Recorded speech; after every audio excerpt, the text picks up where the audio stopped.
The Adventures of Tom Sawyer by Mark Twain. Chapter 13. The Pirate Crew Set Sail. Tom's mind was made up now. He was gloomy and desperate. He was a forsaken, friendless boy, he said. Nobody loved him. When they found out what they had driven him to, perhaps they would be sorry. He had tried to do right and get along, but they would not let him. Since nothing would do them but to get rid of him, let it be so. And let them blame him for the consequences. Why shouldn't they? What right had the friendless to complain? Yes, they had forced him to it at last. He would lead a life of crime. There was no choice. By this time he was far down Meadow Lane, and the bell for school to "take up" tingled faintly upon his ear. He sobbed now, to think he should never, never hear that old familiar sound any more. It was very hard, but it was forced on him. Since he was driven out into the cold world, he must submit. But he forgave them. Then the sobs came thick and fast. Just at this point he met his soul's sworn comrade, Joe Harper, hard-eyed, and with evidently a great and dismal purpose in his heart. Plainly here were two souls with but a single thought.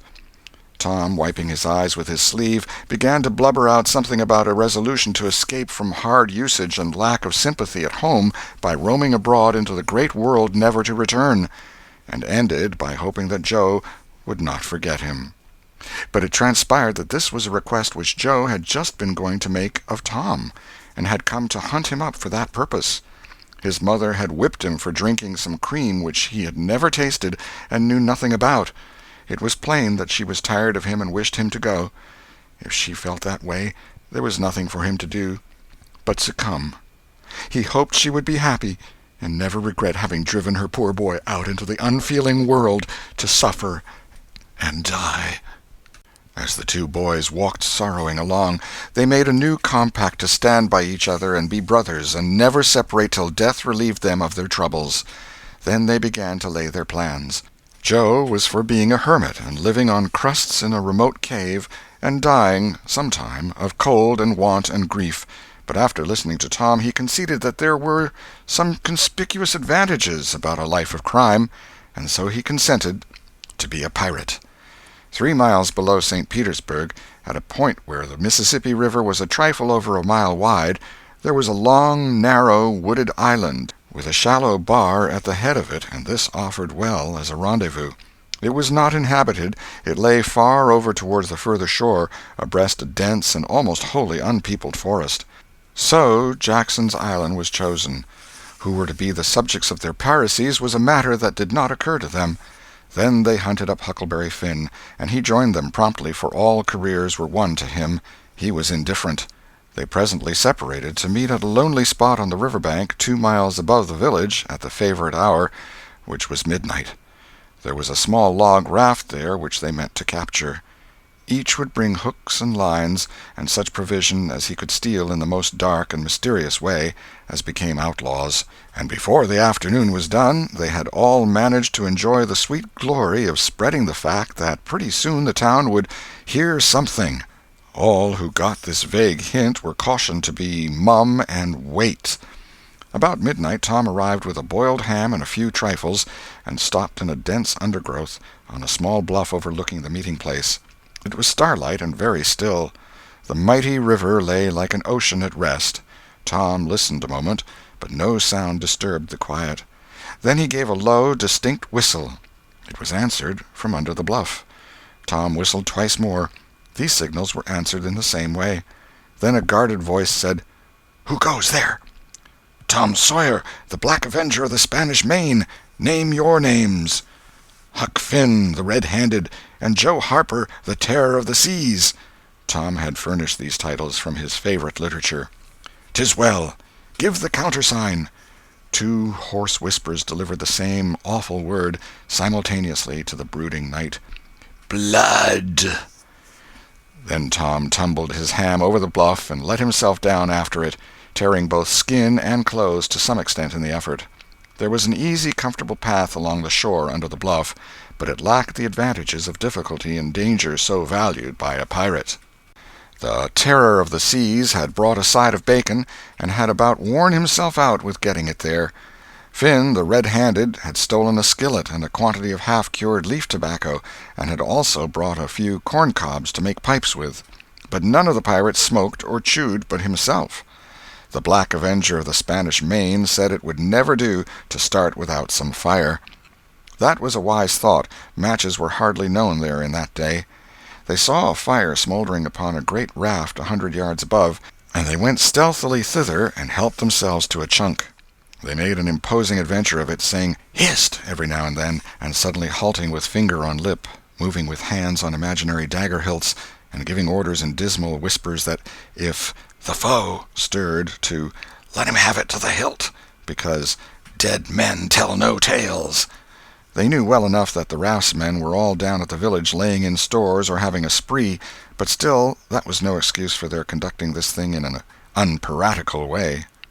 They shoved off presently, Tom in command, Huck at the after oar, and Joe at the forward. Tom stood amidships, gloomy-browed, and with folded arms, and gave his orders in a low, stern whisper. "Luff, and bring her to the wind." "Aye, aye, sir." "Steady, steady." "Steady it is, sir." "Let her go off a point." "Point it is, sir." As the boys steadily and monotonously drove the raft toward midstream, it was no doubt understood that these orders were given only for style, and were not intended to mean anything in particular. "What sail's she carrying?" "Courses, topsails, and flying jib, sir." "Send the ryals up. Lay out aloft there, half a dozen of ye, fore-topmaststuns'l. Lively now." "Aye, aye, sir." "Shake out that main topgallantsail. Sheets and braces. Now, my hearties." "Aye, aye, sir." "Heel 'em a lee, hard a port. Stand by to meet her when she comes. Port! Port! Now, men! With a will! Steady! Steady it is, sir." The raft drew beyond the middle of the river. The boys pointed her head right, and then lay on their oars. The river was not high, so there was not more than a 2 or 3 mile current. Hardly a word was said during the next 3/4 of an hour. Now the raft was passing before the distant town. 2 or 3 glimmering lights showed where it lay, peacefully sleeping, beyond the vague vast sweep of a star-gemmed water, unconscious of the tremendous event that was happening. The Black Avenger stood still with folded arms, looking his last upon the scene of his former joys and his later sufferings, and wishing she could see him now, abroad on the wild sea, facing peril and death with dauntless heart, going to his doom with a grim smile on his lips. It was but a small strain on his imagination to remove Jackson Island beyond eye-shot of the village, and so he "looked his last" with a broken and satisfied heart.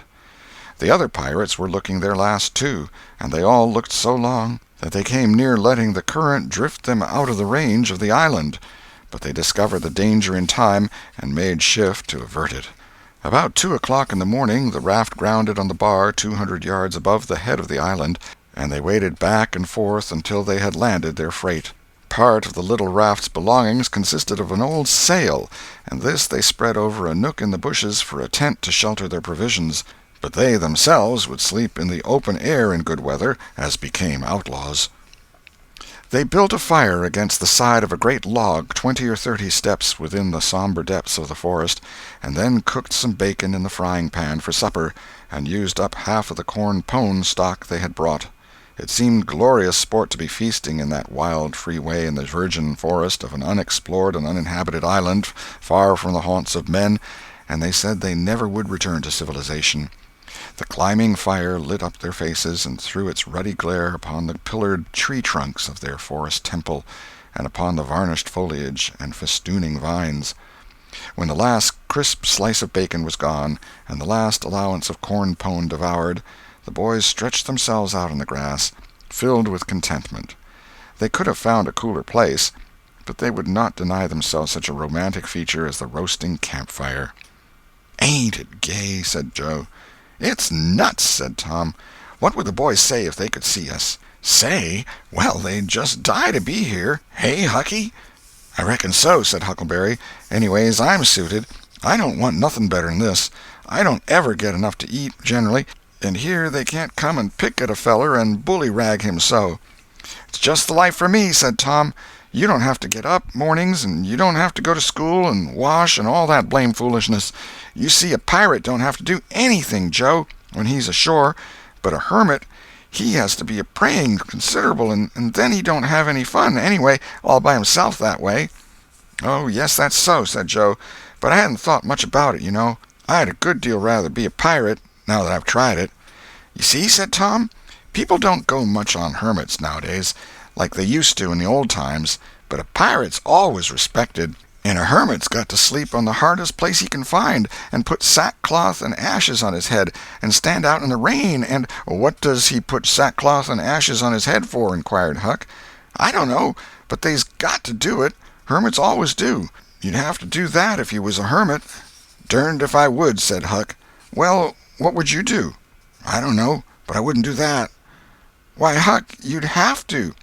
How'd you get around it?" "Why, I just wouldn't stand it. I'd run away." "Run away? Well, you would be a nice old slouch of a hermit. You'd be a disgrace."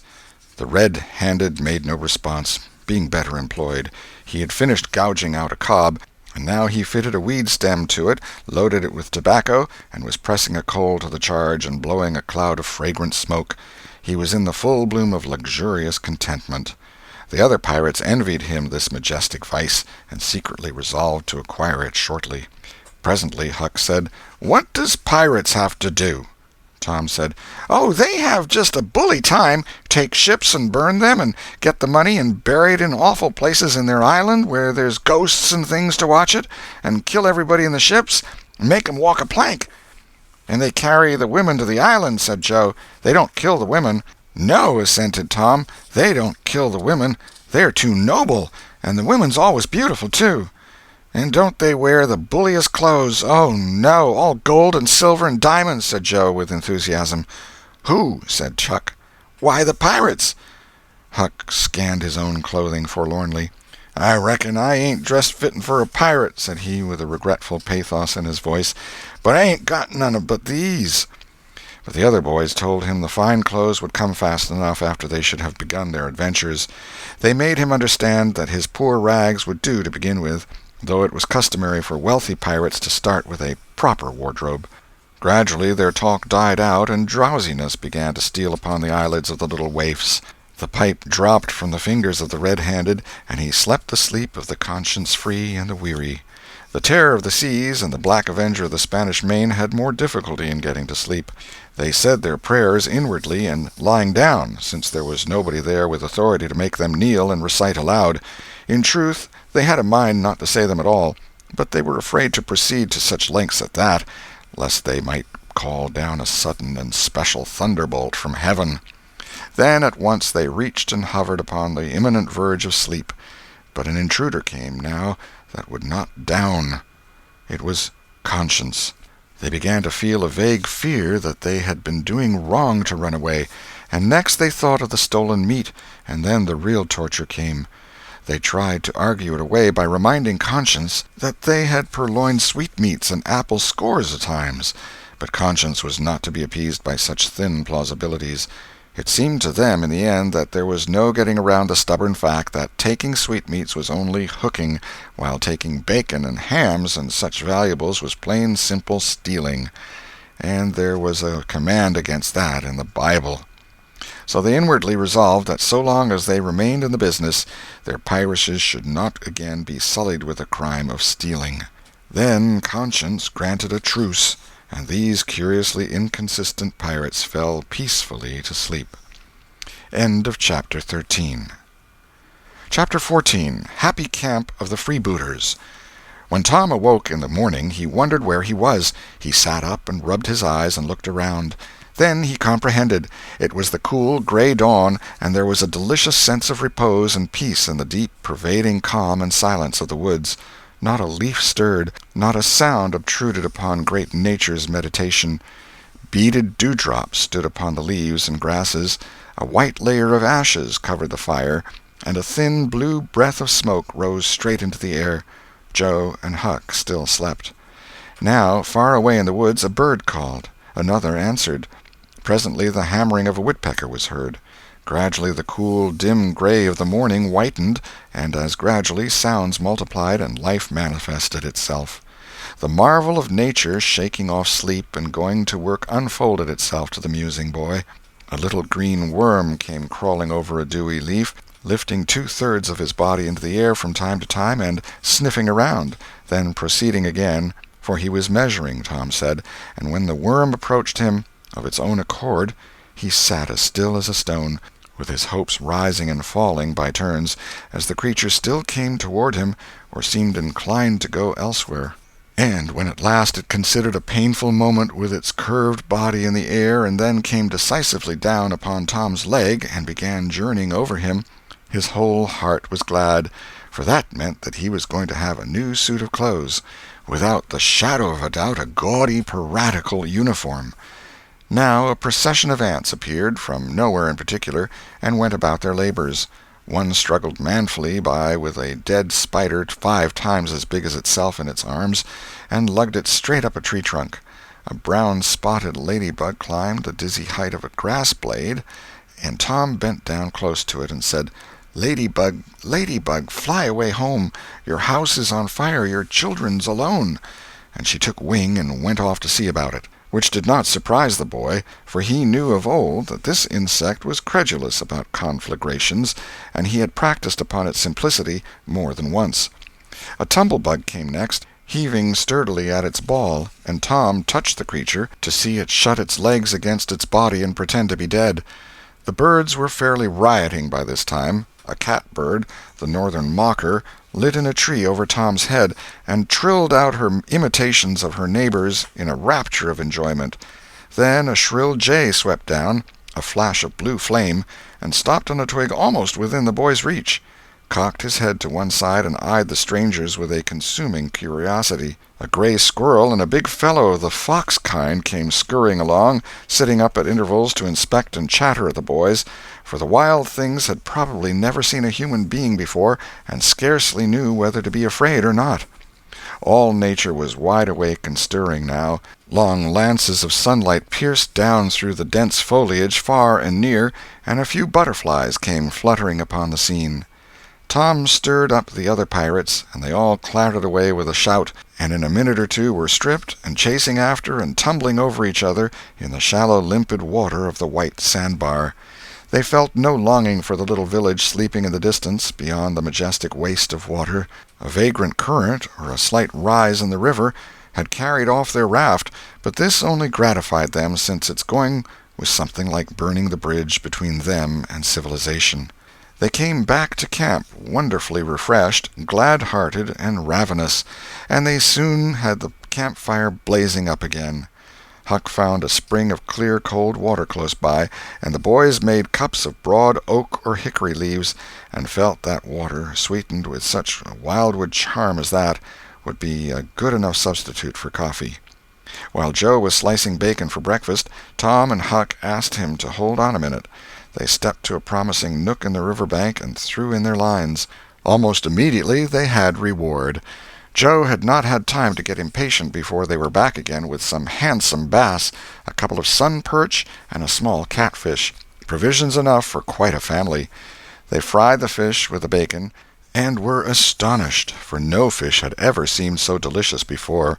They did not know that the quicker a fresh-water fish is on the fire after it is caught, the better he is, and they reflected little upon what a sauce open-air sleeping, open-air exercise, bathing, and a large ingredient of hunger makes, too. They lay around in the shade after breakfast while Huck had a smoke, and then went off through the woods on an exploring expedition. They tramped gaily along over decaying logs, through tangled underbrush, among solemn monarchs of the forest, hung from their crowns to the ground with a drooping regalia of grapevines. Now and then they came upon snug nooks carpeted with grass and jeweled with flowers. They found plenty of things to be delighted with, but nothing to be astonished at. They discovered that the island was about 3 miles long and 1/4 of a mile wide, and that the shore it lay closest to was only separated from it by a narrow channel hardly 200 yards wide. They took a swim about every hour, so it was close upon the middle of the afternoon when they got back to the camp. They were too hungry to stop to fish, but they fared sumptuously upon cold ham, and then threw themselves down in the shade to talk. But the talk soon began to drag, and then died. The stillness, the solemnity that brooded in the woods, and the sense of loneliness began to tell upon the spirits of the boys. They fell to thinking. A sort of undefined longing crept upon them. This took dim shape presently. It was budding homesickness. Even Finn, the red-handed, was dreaming of his doorsteps and empty hogsheads. But they were all ashamed of their weakness, and none was brave enough to speak his thought. For some time now the boys had been dully conscious of a particular sound in the distance, just as one sometimes is of the ticking of a clock which he takes no distinct note of. But now this mysterious sound became more pronounced and forced a recognition. The boys started, glanced at each other, and then each assumed a listening attitude. There was a long silence, profound and unbroken, and then a deep sullen boom came floating down out of the distance. "What is it?" exclaimed Joe under his breath. "I wonder," said Tom in a whisper. "'Tain't thunder," said Huckleberry in an awed tone, "'cause thunder—" "Hark!" said Tom. "Listen, don't talk." They waited a time that seemed an age, and then the same muffled boom troubled the solemn hush. "Let's go and see."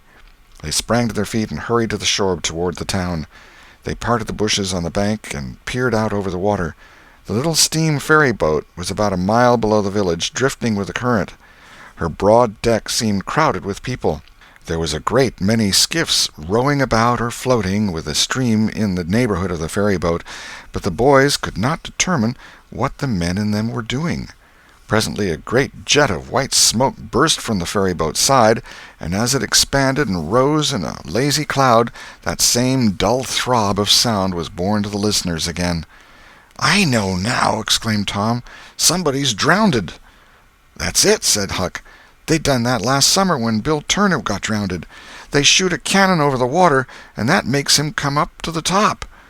"Yes, and they take loaves of bread and put quicksilver in them and set 'em afloat, and wherever there's anybody that's drownded, they'll float right there and stop." "Yes, I've heard about that," said Joe. "I wonder what makes the bread do that."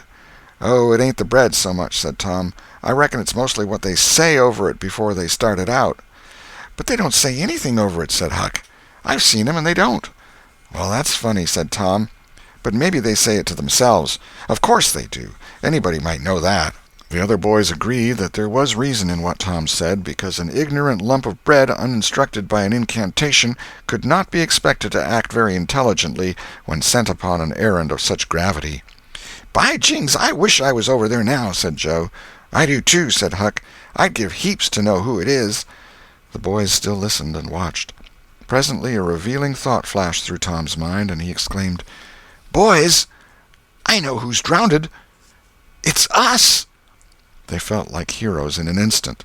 Here was a gorgeous triumph. They were missed. They were mourned. Hearts were breaking on their account. Tears were being shed.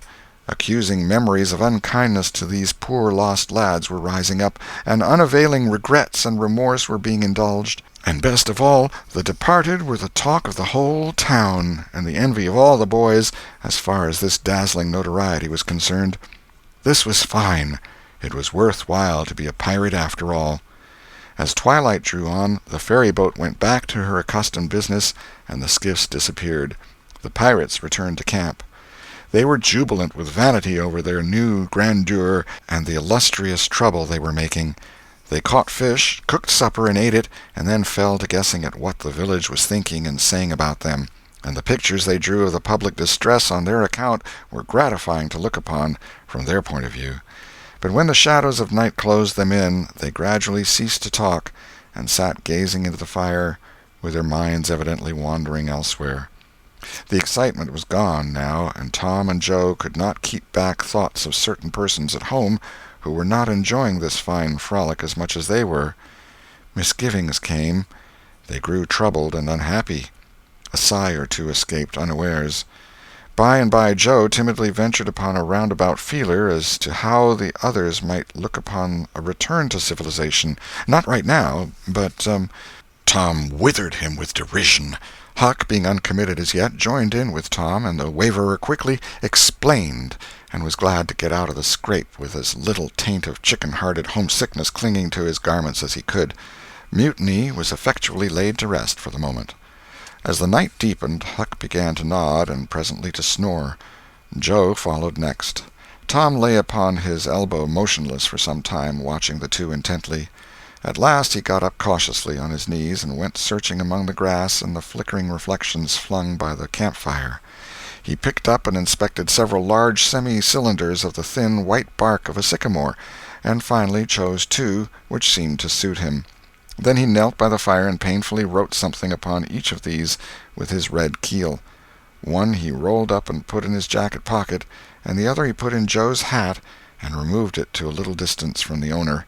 And he also put into the hat certain schoolboy treasures of almost inestimable value, among them a lump of chalk, an india-rubber ball, 3 fish-hooks, and one of that kind of marbles known as the sure-enough crystal. Then he tiptoed his way cautiously among the trees till he felt that he was out of hearing, and straightway broke into a keen run in the direction of the sandbar. End of Chapter 14. Chapter 15. Tom's Stealthy Visit Home. A few minutes later Tom was in the shoal water of the bar, wading toward the Illinois shore. Before the depth reached his middle he was halfway over. The current would permit no more wading now, so he struck out confidently to swim the remaining 100 yards. He swam quartering upstream, but still was swept downward rather faster than he had expected. However, he reached the shore finally, and drifted along till he found a low place and drew himself out. He put his hand on his jacket pocket, found his piece of bark safe, and then struck through the woods, following the shore with streaming garments. Shortly before 10 o'clock he came out into an open place opposite the village, and saw the ferryboat lying in the shadow of the trees and the high bank. Everything was quiet under the blinking stars. He crept down the bank, watching with all his eyes, slipped into the water, swam 3 or 4 strokes, and climbed into the skiff that did yawl duty at the boat's stern. He laid himself down under the thwarts and waited, panting. Presently the cracked bell tapped, and a voice gave the order to cast off. A minute or two later the skiff's head was standing high up against the boat's swell, and the voyage was begun. Tom felt happy in his success, for he knew it was the boat's last trip for the night. At the end of a long 12 or 15 minutes the wheels stopped, and Tom slipped overboard and swam ashore in the dusk, landing 50 yards downstream, out of danger of possible stragglers. He flew along unfrequented alleys, and shortly found himself at his aunt's back fence. He climbed over, approached the L, and looked in at the sitting-room window, for a light was burning there. There sat Aunt Polly, Sid, Mary, and Joe Harper's mother, grouped together, talking. They were by the bed, and the bed was between them and the door. Tom went to the door and began to softly lift the latch. Then he pressed gently, and the door yielded a crack. He continued pushing cautiously, and quaking every time it creaked, till he judged he might squeeze through on his knees. So he put his head through and began warily. "What makes the candles blow so?" said Aunt Polly. Tom hurried up. "Why, that door's open, I believe. Why, of course it is. No end of strange things now. Go along and shut it, Sid." Tom disappeared under the bed just in time. He lay and breathed himself for a while, then crept to where he could almost touch his aunt's foot. "But as I was saying," said Aunt Polly, "he warn't bad, so to say, only mischievous, only just giddy and harum-scarum, you know. He warn't any more responsible than a colt. He never meant any harm, and he was the best-hearted boy that ever was," and she began to cry. "It was just so with my Joe, always full of his devilment and up to every kind of mischief, but he was just as unselfish and kind as he could be. And laws bless me, to think I went and whipped him for taking that cream, never once recollecting that I throwed it out myself because it was sour, and I never to see him again in this world, never, never, never, poor abused boy." And Mrs. Harper sobbed as if her heart would break. "I hope Tom's better off where he is," said Sid. "But if he'd been better in some ways—" "Sid!" Tom felt the glare of the old lady's eye, though he could not see it. "Not a word against my Tom, now that he's gone. God'll take care of him. Never you trouble yourself, sir. Oh, Mrs. Harper, I don't know how to give him up. I don't know how to give him up. He was such a comfort to me, although he tormented my old heart out of me, most. The Lord giveth, and the Lord hath taken away. Blessed be the name of the Lord. But it's so hard, oh, it's so hard. Only last Saturday my Joe busted a firecracker right under my nose, and I knocked him sprawling. Little did I know then how soon. Oh, if it was to do over again, I'd hug him and bless him for it." "Yes, yes, yes, I know just how you feel, Mrs. Harper. I know just exactly how you feel. No longer ago than yesterday noon, my Tom took and filled the cat full of painkiller, and I did think the creature would tear the house down, and God forgive me, I cracked Tom's head with my thimble, poor boy, poor dead boy, but he's out of all his troubles now, and the last words I ever heard him say was to reproach—" But this memory was too much for the old lady, and she broke entirely down. Tom was snuffling now himself, and more in pity of himself than anybody else. He could hear Mary crying and putting in a kindly word for him from time to time. He began to have a nobler opinion of himself than ever before. Still, he was sufficiently touched by his aunt's grief to long to rush out from under the bed and overwhelm her with joy, and the theatrical gorgeousness of the thing appealed strongly to his nature, too, but he resisted and lay still. He went on listening, and gathered by odds and ends that it was conjectured at first that the boys had got drowned while taking a swim. Then the small raft had been missed. Next, certain boys said the missing lads had promised that the village should hear something soon. The wise heads had put this and that together, and decided that the lads had gone off on that raft and would turn up at the next town below presently. But toward noon the raft had been found, lodged against the Missouri shore some 5 or 6 miles below the village, and then hope perished. They must be drowned, else hunger would have driven them home by nightfall, if not sooner. It was believed that the search for the bodies had been a fruitless effort, merely because the drowning must have occurred in mid-channel, since the boys, being good swimmers, would otherwise have escaped to shore. This was Wednesday night. If the bodies continued missing until Sunday, all hope would be given over, and the funerals would be preached on that morning. Tom shuddered. Mrs. Harper gave a sobbing good night and turned to go. Then, with a mutual impulse, the two bereaved women flung themselves into each other's arms and had a good, consoling cry, and then parted. Aunt Polly was tender far beyond her wont in her good night to Sid and Mary. Sid snuffled a bit, and Mary went off crying with all her heart. Aunt Polly knelt down and prayed for Tom so touchingly, so appealingly, and with such measureless love in her words and her old trembling voice, that he was weltering in tears again long before she was through. He had to keep still long after she went to bed, for she kept making broken-hearted ejaculations from time to time, tossing unrestfully and turning over. But at last she was still, only moaning a little in her sleep. Now the boy stole out, rose gradually from the bedside, shaded the candle-light with his hand, and stood regarding her. His heart was full of pity for her. He took out his sycamore scroll and placed it by the candle, but something occurred to him, and he lingered considering. His face lighted with a happy solution of his thought. He put the bark hastily in his pocket. Then he bent over and kissed the faded lips, and straightway made his stealthy exit, latching the door behind him. He threaded his way back to the ferry landing, found nobody at large there, and walked boldly on board the boat, for he knew she was tenantless except that there was a watchman who always turned in and slept like a graven image. He untied the skiff at the stern, slipped into it, and was soon rowing cautiously upstream. When he had pulled a mile above the village, he started quartering across and bent himself stoutly to his work. He hit the landing on the other side neatly, for this was a familiar bit of work for him. He was moved to capture the skiff, arguing that it might be considered a ship and therefore a legitimate prey for a pirate, but he knew a thorough search would be made for it, and that might end in revelations. So he stepped ashore and entered the wood.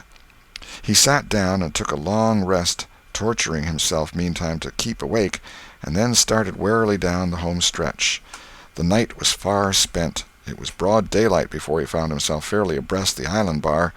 He rested again until the sun was well up and gilding the great river with its splendor, and then he plunged into the stream.